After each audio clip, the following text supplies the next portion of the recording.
Now, this Joker's Wild impact. Look, I'm one of the first to say that when they switched from once a month pay-per-view cycle to a 3-month at a time pay-per-view cycle and having supplementary ones, I was all up for it because I hoped that they would have time to build up into the main pay-per-views, and basically these supplemental ones would be throwaway ones. They would basically highlight certain things, which isn't that bad. But this Joker's Wild impact did not feel exactly right to me personally. It had some good matches on it and certain things were done, but personally I'd rather have seen this on a pay-per-view type of situation. Having commercials in between it did not feel right for me personally, and it kind of went through the show. I know it was just like a regular Impact with a kind of a pay-per-view type of feel to it, but that feel to it really didn't feel right.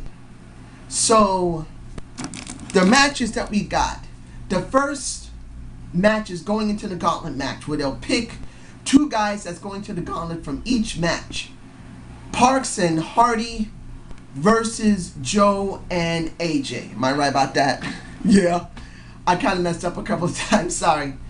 But the match was a simple match, and Joseph Park ate the rear naked choke by a Samoa Joe. Nothing wrong with that. Nothing.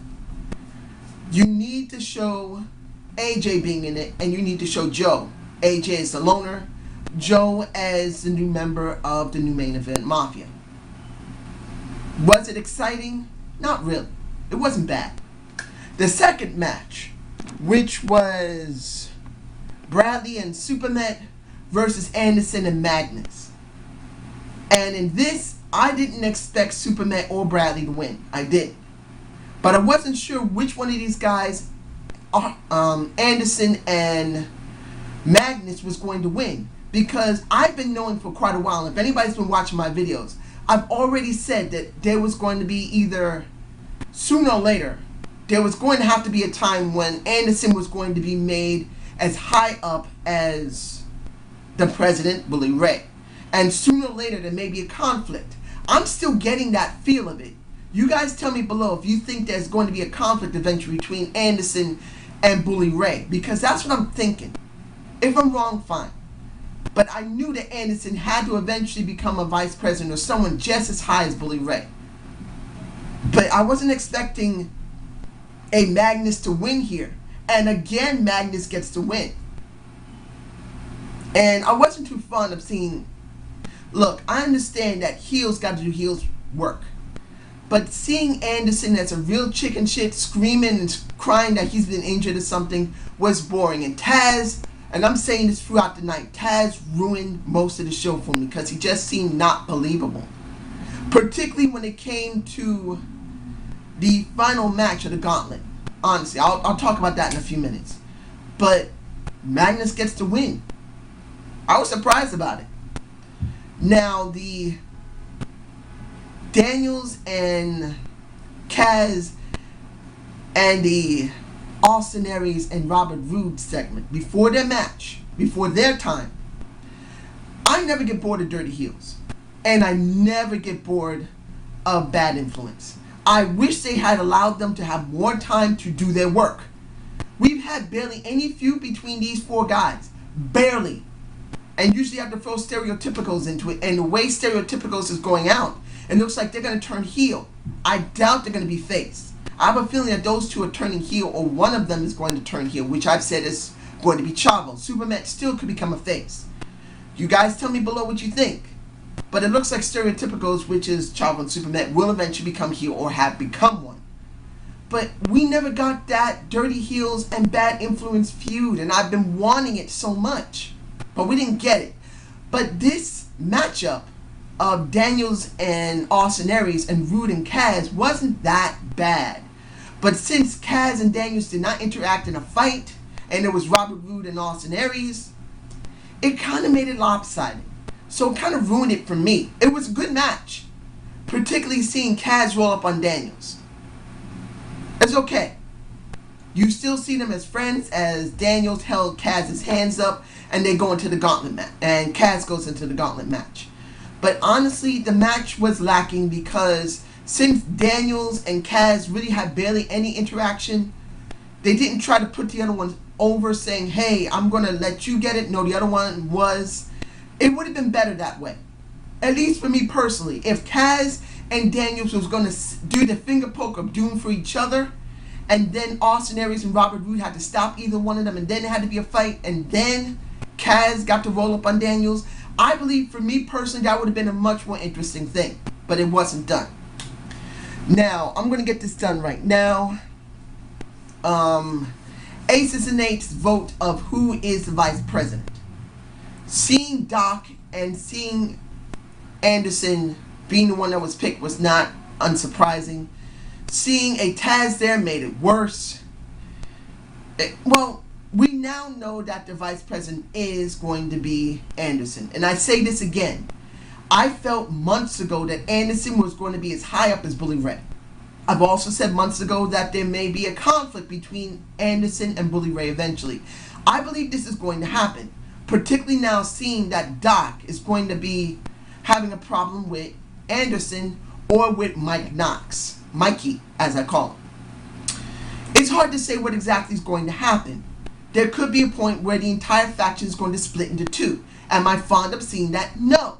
I just want to see the entire faction disappear. But this would be something interesting, at least to a point of a casual fan. Aces and Eights have been around for at least a year now. And you need to progress them.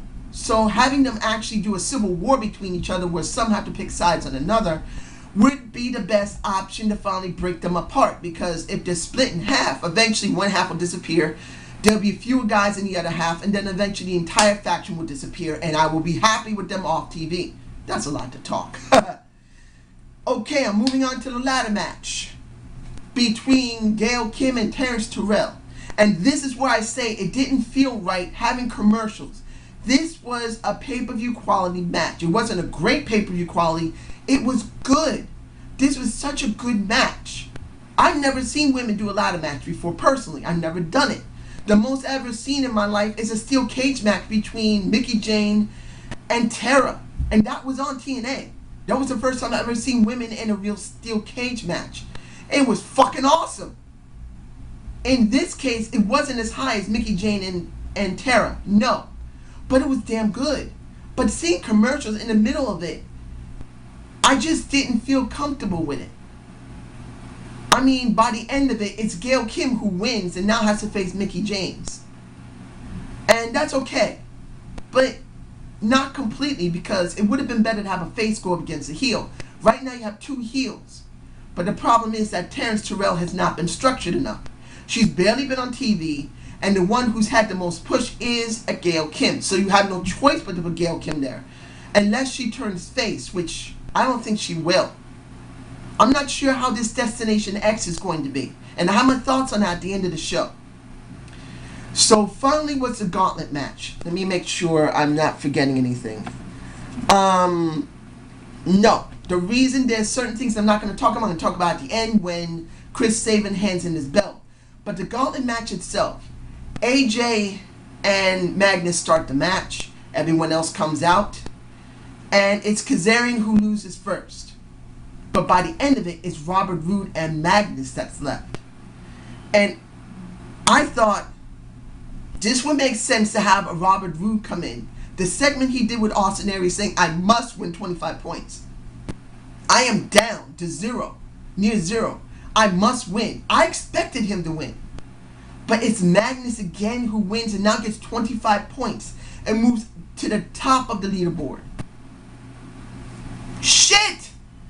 This is the first time I've seen them push Magnus in a long, long ass while. When he was in the British invasion angle, from what I saw, wasn't that great. But they were doing something with him, and then they dropped by the time Immortal came out. Now they're really pushing him. They finally realized that most of their shares is in England. Most of their shares in the UK. Appease the UK crowd. Stick this man up with a rocket and shoot him into the moon. Not around the moon, into the moon. Let him be the most seen thing in wrestling, ladies and gentlemen. I am so happy to see Magnus actually get this win. It's not good to see Robert Roode so low in the leaderboard. We need him to come up. So hopefully he will get some more points. It'll make it more legitimate if a Robert Roode is higher in the standings, and if he has to do another job to Magnus, and he's already done 2 to him, it'll make sense that he has to be brought up much higher to try and exonerate Magnus's push. Because if he's still killing him while his numbers are down, that just brings down Magnus to me personally. Now the final part, and that will be the segment with how can I talk about this? Okay. The segment with Sabin, Hogan, and Bully Ray was not bad. The problem here is this. When the show really opened, we have 2 segments with Bully Ray. One in the backstage, him talking about Brooke Hogan, saying, how dare you get engaged to someone else? Which makes no sense. And then him talking about, well, he talked basically about what was going on with the Main Event Mafia. He talked about Sabin. This is the beginning of the show, which was not bad. He did a decent job. By the end of the show, he still did a decent job after Sabin did his bit, saying, I blew out both my ACLs. I never expected to get this far, but I'm going to be world champion. Bully Ray said, don't you dare hand in that title because I'm a bad man. I'm going to hurt you. There was no problem. The problem for me is this. It's not about the Main Event Mafia. I'll get to that in a minute. But why did they continue bringing up Brooke Hogan? Brooke Hogan legitimately is engaged to I don't know the guy's name. He's a football player. And I'm glad for her. She found the right man she's in love with and everything, fine. If he's going to be introduced into the storyline, fine. But the problem here is that you have not put Brooke Hogan on TV enough for this to make sense, ladies and gentlemen. Brooke Hogan needed time to build up into it. Then he needed to build up into the guy who is really engaged to her to be allowed to be introduced in there. He could have been introduced in the audience. This man, I'm sorry, you can tell me below his name because I heard about him, but like I said, there's been a lot going on, and in this apartment, it's been so hot. It's been like 95 degrees in my apartment, even with windows open. And I've been so exhausted. It's been harder to do my reviews than normal without a working AC. So I didn't get a chance to catch the guy's name. You can tell me below who the guy is. But I can tell you this. The guy should have been in the audience for the last couple of impacts. Brooke Hogan should have been allowed to talk. Talk about this man she's really engaged to. Talk about who she can't stand, which is Bully Ray. And talk about what she's going to be doing for the knockouts. Showing little moments of her, particularly what happened with her and Hulk Hogan in the middle of the night, made no sense. She did exactly what her dad said to do, but he's still pressuring her, saying, what's going on? He didn't even talk about the soon-to-be newly married man to her. I don't know what TNA is thinking on Hulk Hogan. Trying to introduce reality into a fantasy show a lot of times can work if you do it right, and they're not doing it right. I'm not getting it. And any of my subscribers who agree with me, and I think Miss Impact might not be too fond of this. I haven't heard from her yet. She's probably busy with her own life. But I really believe she won't be 100% satisfied with this. I'm sure she'll be happy that the man that Brooke Hogan is really engaged to is being introduced. And I have a feeling he will be shown on the show. He may even have his own segment. But why in the hell are they not putting Brooke Hogan on TV to promote it? It's stupid. So if you're going to promote this woman, put her on fucking TV, TNA. So moving on from that, when Sabin was threatened by from Bully Ray, I'm getting it mixed up, sorry. Bully Ray was confronted by the new Main Event Mafia, or I'll just call them Main Event Mafia now. They bring out Rampage Jackson as their 5th heavy. Rampage Jackson. No Matt Morgan? And as far as I know, Matt Morgan's still on the roster. That can wrestle. From what I can tell, I don't think Rampage Jackson's on OVW's site yet. If I can remember, he's still not promoted there yet. Crimson is still there. I just found out Crimson is still working OVW, which I'm so happy that they saw something still good in him and kept his ass. But Rampage Jackson, who has no formal training. He's an MMA fighter. I just don't see it going to work. I'm glad he's being promoted. I'm glad they're going to be bringing him into Destination X. And maybe he can springboard to OVW there. But I just don't believe he's going to stick around long enough to do anything. You guys tell me below. If you really believe that he's going to do well, or you've seen him at OVW, excuse me. If you've seen him on OVW, tell me below, because I haven't seen him. If you believe he has the ability to work a regular wrestling match or fight in a type of wrestling capability outside the ring, you guys tell me below. But to be honest, I just don't see this working. I rather wanted to see a Matt Morgan. This would have made sense for Matt Morgan to be brought into the main event Mafia. I'm not saying they won't add him like a Robert Roode. They could still add them later. We're not near Bound for Glory yet. And that would be kind of a clusterfuck, having so many guys. But it would make sense to add at least 1 or 2 more members to the main event Mafia to make it even. My hope is that Matt Morgan would be presented. If Matt Morgan is still working there. As far as I know, I looked at the site, Matt Morgan's still there. But Rampage Jackson is just not someone I would expect him to put there. He doesn't wrestle. He's not truly seen often. He's not even OVW yet. So why would you put him there just for publicity, and then eventually he's going to go away, and then they're going to go back down to 4? Unless they are going to bring in a Matt Morgan, and they're going to bring in a Robert Roode or an Austin Aries. I'm hoping to bring in one of those guys. If they don't, this was a very bad move on TNA's part. So how would I rate this show? I just can't figure out a proper rating for it. But I can say this. Trying to combine a pay-per-view quality matches with a commercial written show, to me, didn't feel right. And when Destination X comes out next week, if it's the same thing as this for Joker's Wild, sorry I said Wild, for Joker's Wild, unless they restructure it where it isn't too much of the really good stuff taken out, I don't see it being very good. I mean, the show wasn't bad, but there was things just didn't feel right because the commercials weren't in there. I would have liked to see this as a pay-per-view by itself. But I can understand, if they did that, they would have to go back to a monthly schedule. So I'll leave it at that.